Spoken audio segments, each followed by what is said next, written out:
Welcome back. The second Niger Bridge, which is currently under construction, will be completed and delivered on February the 28th, 2022.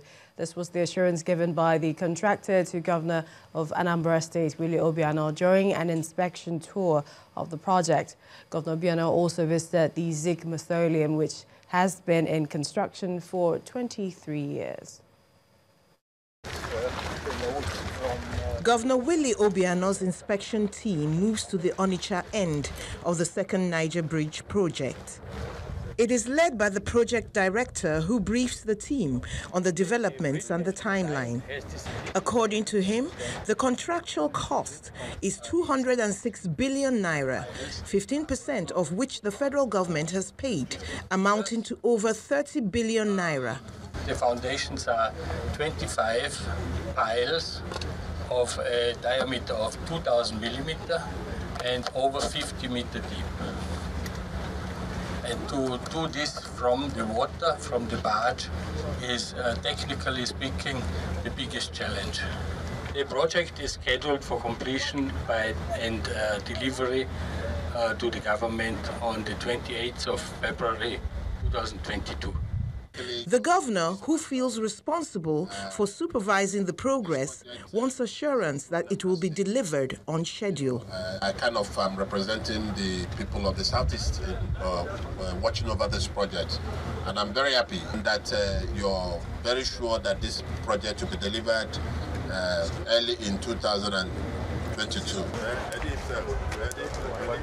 Earlier, the team visited the Zik Mausoleum. The construction, now complete, was started 23 years ago, and the governor is grateful once again to President Buhari for the federal government's injection of funds to get it done. What is lacking now are the basic furniture for the place, the artifacts, the things on the library about the Great Zik of Africa, and some touch-ups they are doing inside. He's also impressed with the beauty of the building and the quality of finishing. Of the many markets in the commercial city of Kano, northwest Nigeria, Yankaba Market stands out as the hub of fresh fruits and vegetables, both local and exotic. Though the market has been in existence for about 30 years and has become the choice of lots of Kano residents, it is still plagued with a variety of challenges. On Community Report tonight, our correspondent Nancy Vincent takes us through transactions at the market.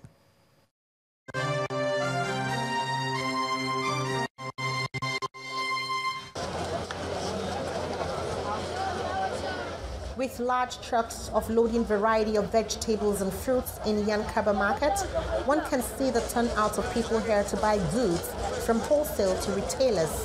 It is buzzing with activities.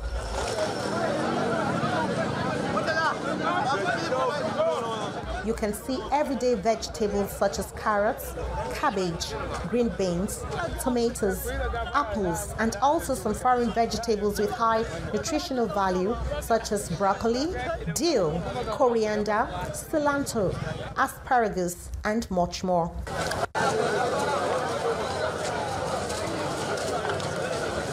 Yankaba Market appears to be a popular choice for customers.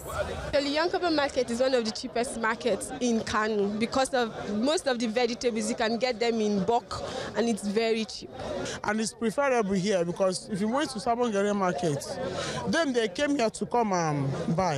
When they buy, they will add their own again inside.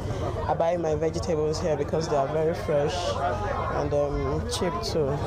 Hassan Yankaba has been trading in this market for over 10 years and is of the opinion that most Kano residents still need to know that this market does not only provide fresh and healthy vegetables, but it is affordable too.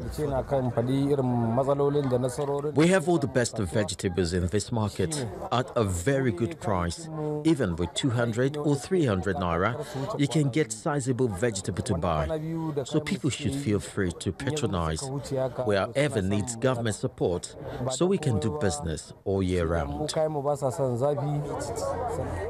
leadership of the market decries wastage and security as a major challenge. You're supposed to come and run it, security lights and security, because the market is 24 hours. A medical practitioner calls for a fruits and vegetables lifestyle to have a vibrant society. The vegetables and fruits, they contain several multivitamins that range from vitamin A to probably vitamin H and so on and so forth. Now, these multivitamins, they go a long way in assisting the body chemistry. For example, there are multivitamins that are contained in these fruits and vegetables that help your enzymes to work in an optimal way.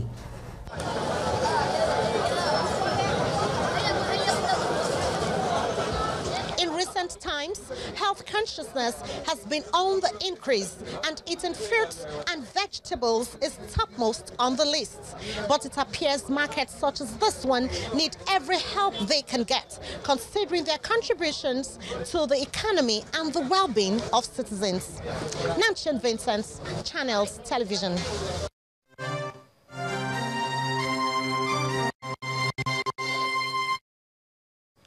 And back to the political campaign train, which is still on, where supporters of the All Progressives Congress and the People's Democratic Party, they have continued to throw their weight behind their candidates for the upcoming elections.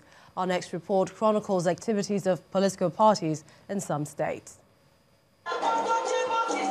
The race for elective offices is gaining steam, and aspirants aren't leaving anything to chance as they seek to convince the electorate on the need to be voted for. Party faithful of the People's Democratic Party in Plateau State thronged the Mangu Mini Stadium for the flag-off of the governorship campaign. Sustainable peace and security is the main issue as the party's flag bearer reels out his agenda.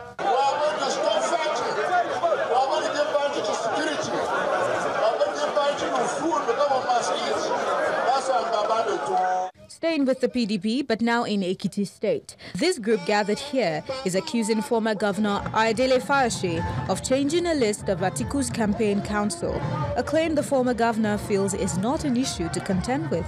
We understand that Governor Fayose came and told the EXCO that he was not pleased with what they did and that he needed to be the one that would do the composition. He now changed everybody and put his former chief of staff and all his commissioners and replaced them with the people, the stakeholders put there. You have seen the House of Rep members, they are here. You have seen House of Assembly candidates, they are here.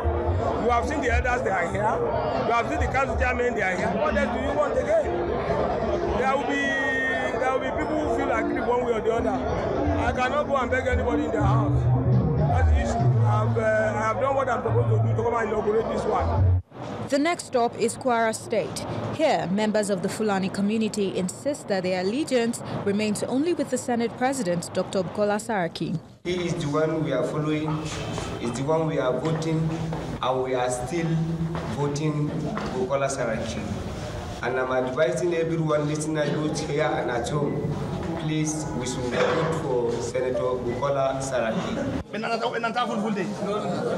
To Taraba State, a fraction of the Mieti Allah Cattle Breeders Association says they are throwing their weight behind President Muhammadu Buhari for a second term in office.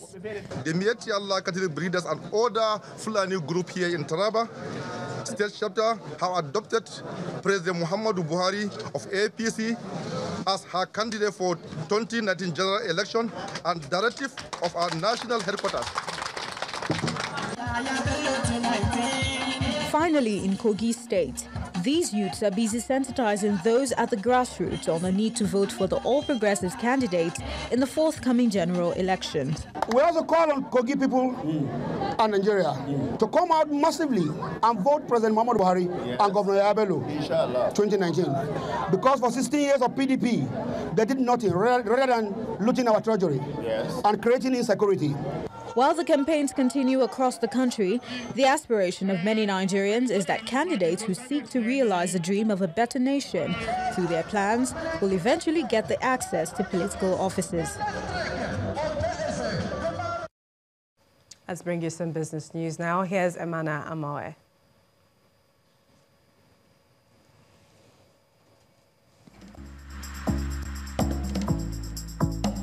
You First. First Bank.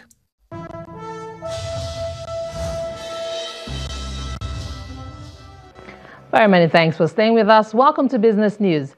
Nigeria's gross domestic product is expected to expand by 2.2% this year, up from the 2.1% rate earlier projected in June 2018. And that's according to the annual Global Economic Prospects for 2019 released today by the World Bank. In the same vein, the Bretton Woods Institution is said to expect growth in sub-Saharan Africa to accelerate to 3.4% this year due to improved investment in large economies. However, the World Bank warns that political uncertainty and weak economic reforms could affect the economy of many countries, including Nigeria, South Africa, and Mozambique, which will be holding elections this year. Meanwhile, the bank downgraded global economic growth from 3% in 2018 to 2.9% this year due to trade tensions between the United States and China, rising borrowing costs, and persistent policy uncertainties. A report by Bloomberg says outgoing World Bank President Jim Kim will be joining investment firm Global Infrastructure Partners next month. This comes after Mr. Kim announced his resignation from the World Bank on Monday by the end of January. According to the report, the firm says Mr. Kim will become vice chairman and a partner of the company, which is chaired by Nigerian investment magnate Adebayo Ogunlesi. The New York-based company, which also owns London's Gatwick Airport, focuses on projects in energy, transport, and waste industries with investments in developed and emerging countries, as well as managing more than $40 billion in assets. The Republic of Korea says it will continue effective collaboration with Nigeria in order to ensure the country achieves its economic development goals. The Korean ambassador to Nigeria, Mr. In-cha Lee, made this known at an event on the operations and regulations on derivatives markets in Nigeria under the knowledge-sharing program of the Securities and Exchange Commission. He expressed confidence that the launching of the first KSP project will serve as a cornerstone for the bolstered economic cooperation between the two countries in future. Meanwhile, the acting DG of the Securities and Exchange Commission, Mrs. Mary Udok, says the KSP will provide an opportunity to further drive development in Nigeria's capital market, particularly in the derivatives market. Now, the Minister of State for Petroleum, Mr. Ibe Kachiku, says the country is currently producing 1.78 million barrels of crude oil daily. The minister, who made this known in Abuja, says the Federal Executive Council had approved a contract to replace a crude pipeline for Okpoho and Okono fields on OML 119 for $37 million to help boost output. Mr. Kachiku says he expects the country's output from Egina oil field to reach 150,000 barrels per day by the end of the month, which could boost total production as it aims to produce 2.2 million barrels this year. Nigeria's output has been put around 1.74 million barrels per day following an agreement by the Organization of the Petroleum Exporting Countries to cut crude production. Now, key indicators at the domestic stock market have fallen to fresh lows as the all-share index posts its largest decline since October the 24th last year. Edidiong Iwang tells us more.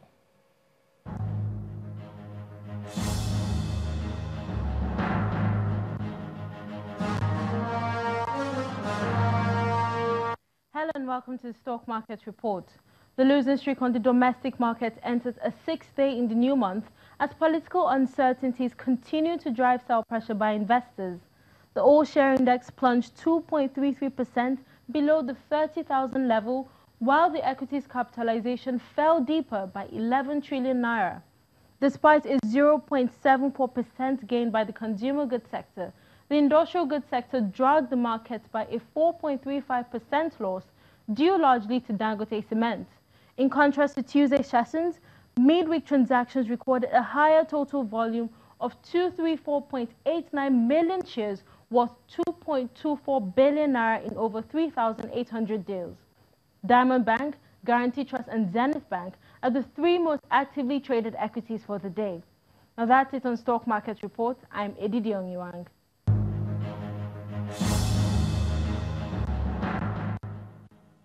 Meantime, the world's richest man and chief executive officer of Amazon, Jeff Bezos, and his wife of 25 years, McKinsey, are set to divorce. This was made known in a statement released by Bezos' verified Twitter handle, signed by him and his soon-to-be ex-wife. Mr. Bezos is the richest man in modern history, currently worth about $160 billion. His wealth increased by over $60 billion between 2017 and 2018, which places his worth higher than Microsoft's co-founders, Bill Gates, who has previously topped the richest lists. And let's see some global world figures from the global markets across the world. Stay with us.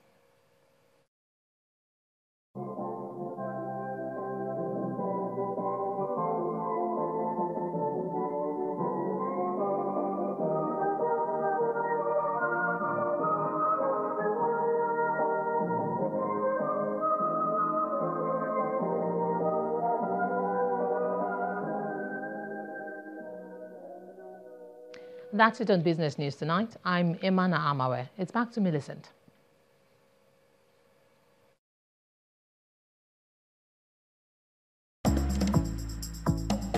You first. First Bank. Thank you, Imana. Still ahead on the news at 10, Bendel Insurance returned to the NPFL Premier League as they joined three other NNL club sides to gain promotion via the Super 8 playoff.